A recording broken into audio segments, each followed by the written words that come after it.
يا مساء الفل عليكم. تعالوا نعمل مع بعض النهارده غدا اقتصادي وفي 10 دقايق هيكون خلص. اول حاجه انا حاطه شوربه تغلي على النار. الشوربه ديت كنت سالقه فيها امبارح طيور، والنهارده قلت ايه هستخدمها في الاكل بغليها. خلاص هي كده غليت تمام. تعالوا نبدا.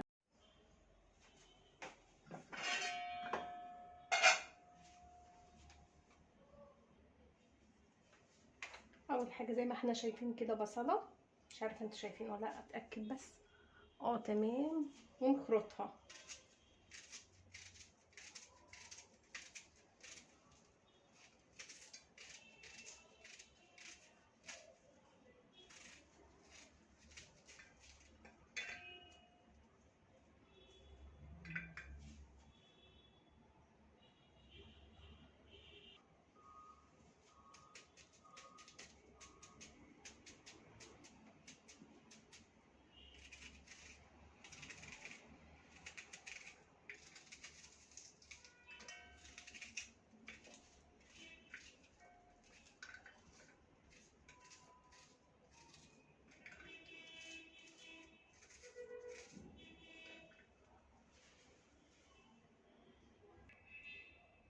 كده تمام. خرطنا البصله زي ما احنا شايفين، هنبتدي ننزل عليها الثوم. انا لغايه دلوقتي ما شغلتش النار.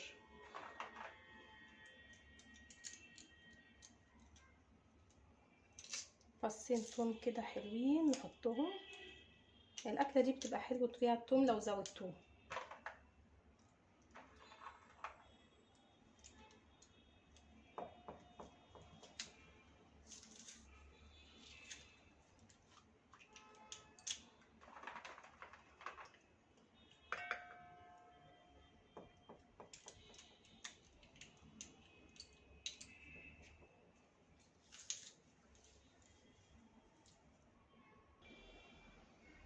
كده تمام. حطينا توم قد ايه؟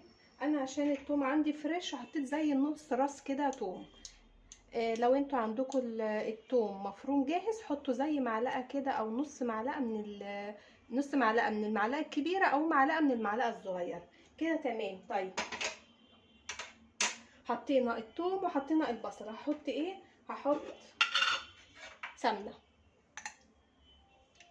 طيب احنا كل سنه واحنا طيبين، الصيام على الابواب. لو احنا هنعملها صيامي نحط زيت او سمنه نباتيه. دي لو فطاري سمنه بقى ايه بلدي كده حلوه تديها ريحه وطعم. طيب هننزل بايه تاني؟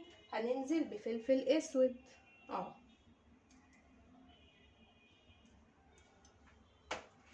وهنزل ببهارات مشكله، حبهان على قرنفل على جوز الطيب ورق لورا. طيب هننزل بايه تاني؟ هننزل بالفاصوليا.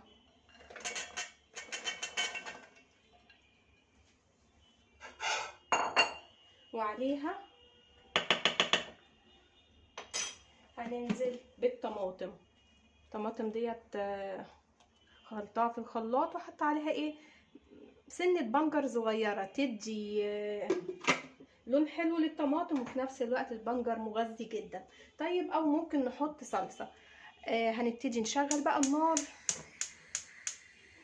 ونقلبها كله مع بعضه كده.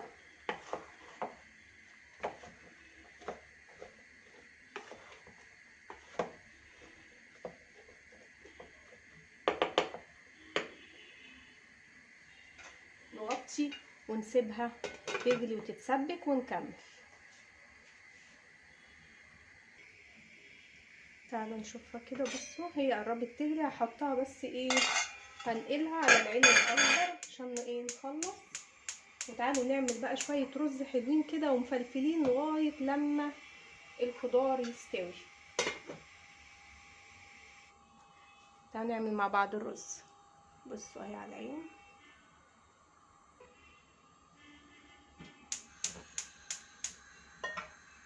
الرز بحب اعمله بزيت، بيبقى مفلفل وحلو.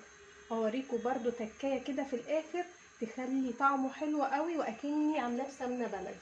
اول حاجه الزيت يسخن زي ما احنا شايفين وننزل بالشعريه. حابين نعمله حبايه وحبايه، بنحمر شويه رز الاول لغايه لما يبقى لونه ذهبي هننزل بالرز. الرز هنحط عليه شعرايه صغيره كده من الملح عشان يبقى ايه لونه موحد، ونقلب في الشعريه عشان تبقى لونها ذهبي وجميل كده. تمام زي ما احنا شايفين. بصوا اللون ده حلو قوي للشعريه. هنبتدي ننزل بالرز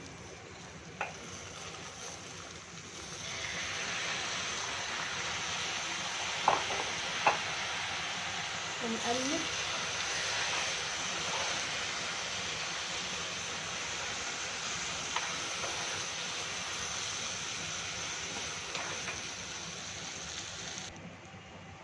كده تمام. الرز زي ما احنا شايفين قلبته لغايه لما الرزايه تحس انها شربت الميه وبقت مفلفله كده معانا عشان الرز يطلع مفلفل وجميل.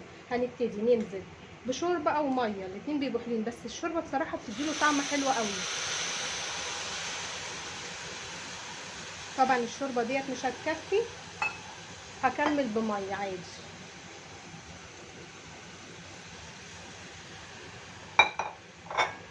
ونقلب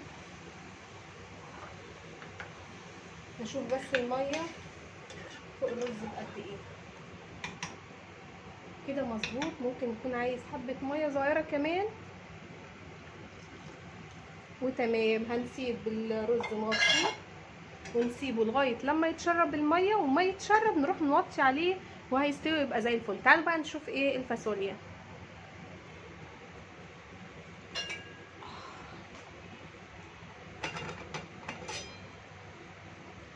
مش عارفه انتوا شايفينها ولا لا، هقربها لكم برده عشان تشوفوها اهي. بصوا هي لسه ما اتسبكتش طبعا، بتغلي. هسيبها لغايه لما تتسبك حلو. انا موطيه النار عليها، لو عاليه عن كده النار كان زمانها اتسبكت. هغطي واسيب الاتنين يستووا، واكله خفيفه وحلوه وما خدتش معانا وقت خالص، وصحيه طبعا خضار. لو احنا هنعمل برضو الرز الصيامي هو بزيت وميه، هوريها لكم طبعا لما يستوي. تعالوا نشوف مع بعض بقى الرز والفاصوليا اخبارهم ايه.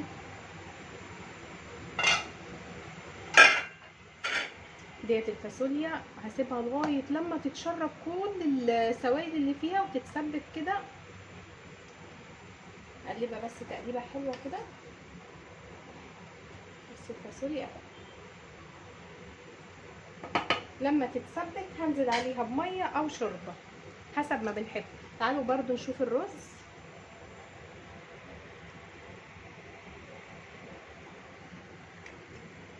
الرز طالع مفلفل وجميل واستوى وبقى زي الفل. بصوا الفلفله عامل ازاي اهو.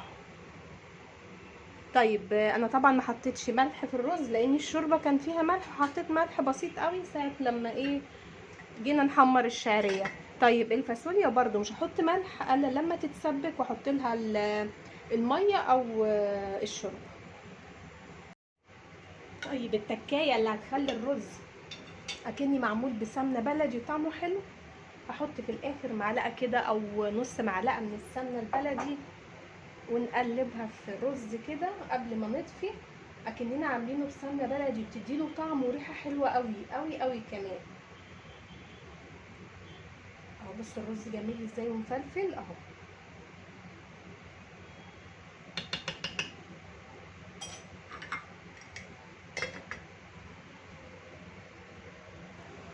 تعالوا بقى نشوف ايه الفاصوليا وجمالها، ريحتها طالعه حلوه قوي قوي قوي كمان.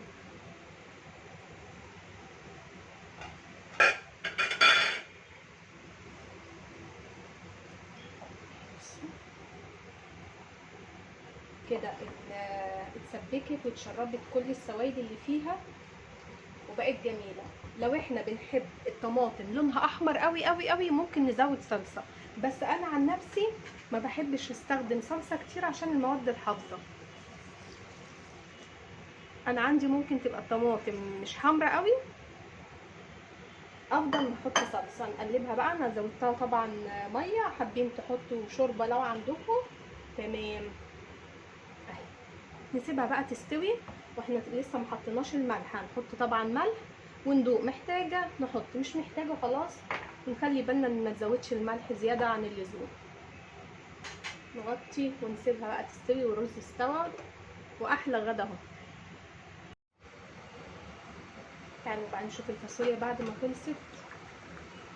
عايزه اقول لكم الريحه تحفه، طعم كمان حلو قوي كده. كمان احلى فاصوليا دي ولا ايه؟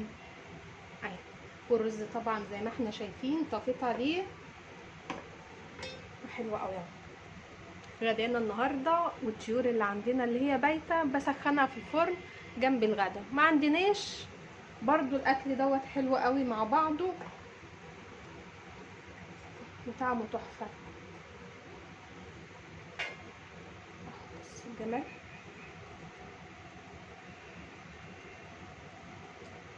اقول لكم سلام، وانتظروا مني فيديو جديد.